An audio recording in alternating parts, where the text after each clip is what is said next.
O modelo 206 1.0 de 16 válvulas começou a ser produzido no Brasil em 2001. O modelo nacional veio equipado com motor D4D da Renault, desenvolvido exclusivamente para os padrões brasileiros. Essa versão do Peugeot, com motorização 1.0, foi fabricada até novembro de 2005, data limite do contrato de fornecimento dos motores D4D da Renault para a Peugeot. O sistema de injeção 5NP, que equipa o 206 1.0, é fabricado pela Magneti Marelli e possui sistema antifurto via imobilizador, com porta de conexão para a CSI interna do veículo. A comunicação da CSI com o módulo de comando do motor é feita por linha filiar na forma convencional de sinais com variação de tensão. A transmissão feita através de fios é caracterizada como padrão analógico. Já no Peugeot 1.0 de 16 válvulas, a partir de 2002, a comunicação da central de injeção com a CSI é feita através de linha CAN, com transmissão de dados feita por um par de fios comuns, porém de forma digital, com alta velocidade, para garantir confiabilidade nas informações. O protocolo WAN de comunicação é uma forma segura que praticamente elimina a vulnerabilidade do sistema antifurto.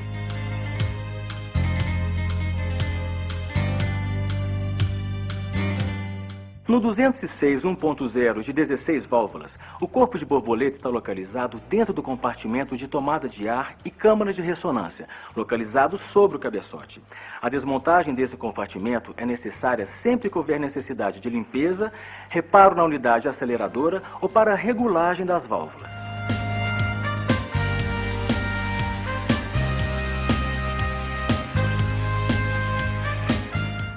No modelo 206 1.0 de 16 válvulas, a correia dentada e o tensor devem ser substituídos aos 50 mil quilômetros ou a cada 2 anos de utilização. Em caso de exposição severa a pó de minério, substitua a correia a cada 25 mil quilômetros ou 6 meses. A quebra da correia dentada danifica as válvulas no cabeçote. Para a troca da correia, proceda da seguinte forma. Posicione o veículo em um elevador automotivo. Retire a roda dianteira direita e o protetor interno do paralama. Com o uso de uma ferramenta suporte, fixe a corrente em uma base do bloco e tensione até perceber o motor apoiado pela ferramenta. Em seguida, retire o suporte lateral, as correias auxiliares e também a base que sustenta o suporte no motor. Posicione a marca da polia do comando de válvulas voltada para cima. Em seguida, instale o pino ferramenta através do orifício existente no flange, até travar o volante do motor. Na falta do pino, utilize uma chave Allen de 6 milímetros. Remova o parafuso da polia do eixo da árvore de manivelas.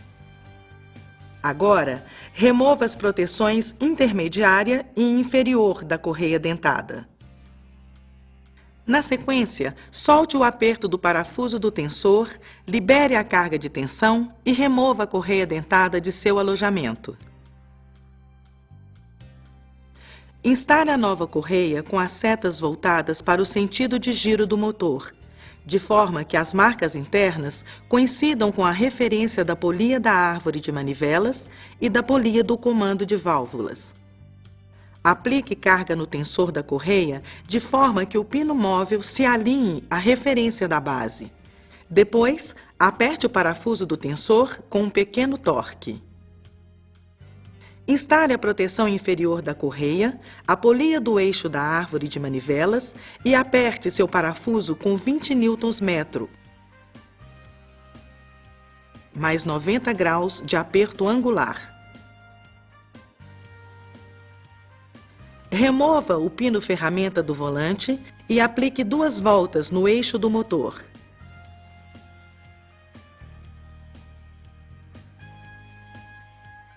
Em seguida, verifique a carga do tensor sobre a correia dentada e alinhe o ponteiro na marcação correta de trabalho.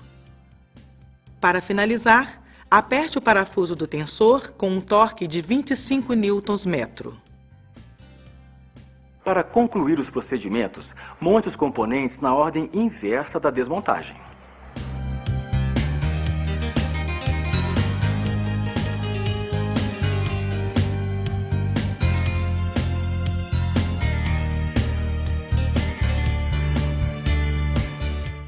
Se o veículo estiver com baixo rendimento e apresentar falhas de funcionamento no motor sem luz de anomalia, faça o seguinte.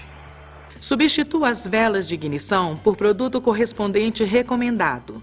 Substitua também a bobina de ignição. Olha só, procure sempre trocar o par desses componentes, uma vez que o sequencial da injeção é obtido através da resistência da centelha no cilindro no tempo de compressão. Um fato grave que pode acontecer nesse modelo é a queima da bobina quando o motor é lavado. Para se ter uma ideia, a Peugeot recomenda que após a lavagem do motor 1.0 de 16 válvulas, o veículo fique estacionado e desligado por 48 horas. Se o motor precisar ser lavado, proceda da seguinte maneira. Após a lavagem do motor, remova com cuidado os cabos da bobina de seus respectivos alojamentos. Em seguida, utilize ar comprimido e sopre no interior do alojamento das velas no cabeçote para eliminar a possibilidade de água. Sopre todos os pontos de conexão dos cabos com a bobina e as pontas de encaixe das velas. Após esses procedimentos, deixe o veículo com o capô aberto, exposto ao sol por no mínimo 3 horas. Faça o mesmo com a bobina e os cabos. Deixe-os ao sol pelo mesmo período. Depois, instale os componentes e funcione o veículo.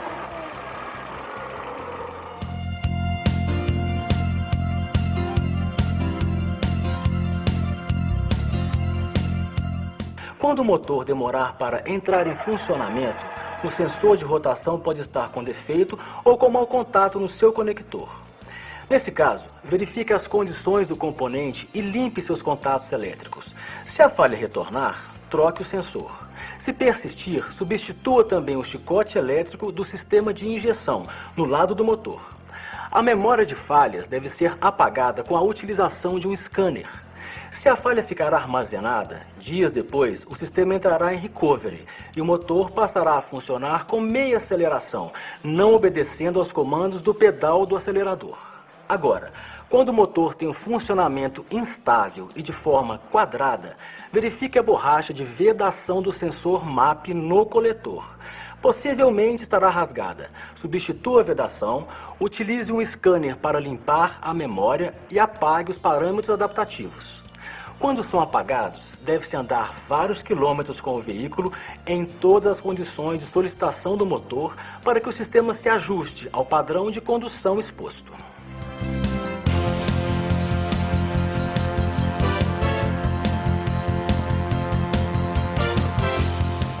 Essa falha pode gerar o travamento da CSI e da UCE do motor.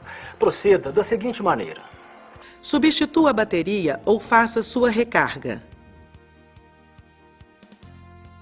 Na instalação dos bornes, obedeça a ordem para instalar primeiro o borne positivo, depois o negativo. Ligue o contato da ignição e aguarde, com a chave ligada, em torno de 5 minutos, para que o sistema se reinicialize. Depois, funcione o motor e deixe-o em marcha lenta por um breve período. A falta de observação desse procedimento pode provocar a perda das 2 unidades principais. Lembre-se de que essa condição se refere especificamente ao fato da bateria descarregar lentamente quando instalada com o veículo parado. Esse é, sem dúvida, o acontecimento mais grave, causador das perdas da CSI e UCE. Se houver insistência na partida, erro nos procedimentos de instalação dos bornes ou se for feita a chupeta ou enxerto. Mas tudo isso é diferente de remover e instalar a bateria em condições normais. Lembre-se disso num próximo acontecimento, para não lamentar a perda das centrais.